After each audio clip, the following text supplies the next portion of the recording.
La parole est à Ariel Veil. Merci, chers collègues, Madame la maire. D'abord, je suis très heureux qu'on puisse voter ce projet de dénomination en souvenir de Pan Yuliang, artiste chinoise dont l'œuvre prolifique reste trop largement méconnue. Je suis très heureux qu'on puisse lui rendre hommage. Pan Yuliang est une artiste qui a eu un parcours exceptionnel, effectivement, orpheline, soumise à la prostitution dès l'âge de 13 ans. Elle a appris la peinture en autodidacte, puis à l'école de peinture de Shanghai.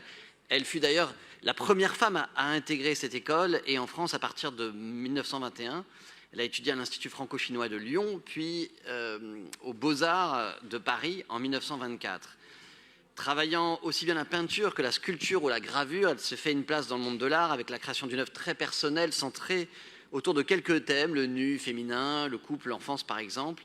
Elle est aussi l'une des rares femmes artistes chinoises à avoir rencontré le succès au début du XXe siècle.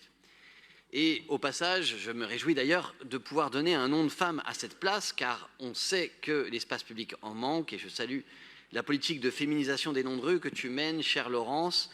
D'ailleurs, au centre de Paris, nous éditons pour le 8 mars, nous avons édité pour le 8 mars dernier un livret des femmes de Paris-Centre qui propose un parcours sur les traces de celles qui, bien que trop souvent effacées, ont marqué l'histoire et dont la mémoire est honorée sur notre territoire. Nous pourrons désormais y ajouter Pan Yuliang pour saluer son talent artistique, mais aussi ses engagements anticoloniaux et féministes, puisqu'elle soutenait notamment le mouvement des New Women, selon le terme consacré par Henry James, ou le mouvement du 4 mai chinois contre le patriarcat notamment.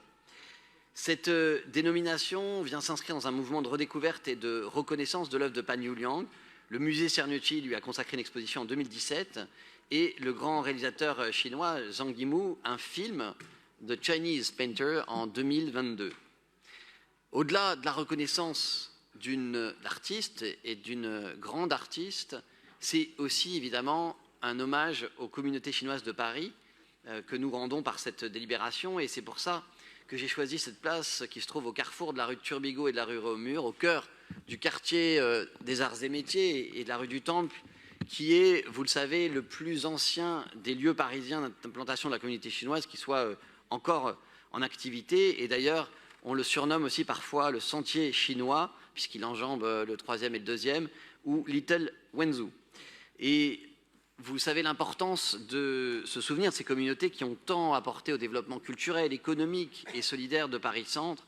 Nous avons d'ailleurs apposé en 2022 une plaque aux 50 rue de Turbigo, qui deviendra donc sur ce lieu qui deviendra cette place Pan Yuliang, rendant hommage aux premières communautés chinoises qui sont arrivées dans les années 1920 à Paris. Et c'est de cette apposition qu'est né le souhait, avec les grandes associations que je tiens à saluer ici, notamment le Conseil représentatif des associations asiatiques de France, le CRAF, dirigé, présidé par Jackson, et aussi l'association des Chinois résidant en France. Et c'est ensemble que nous avons construit ce projet de nommer cette place au nom des cultures chinoises, avec une artiste extrêmement exemplaire, qui est aussi une artiste exemplaire de l'amitié franco-chinoise. Et je le dis alors que nous avons, l'année dernière, célébré les 60 ans de relations diplomatiques, après la reconnaissance de la République populaire de Chine en 1964. Je termine en disant que le talent de Pan Yuliang avait déjà été reconnu par la ville de Paris en 1959, avec l'attribution à l'artiste de la médaille d'or de la ville. Et je vous invite à confirmer cette reconnaissance en votant 65 ans plus tard pour cette dénomination. Je vous remercie. Merci beaucoup, monsieur le maire.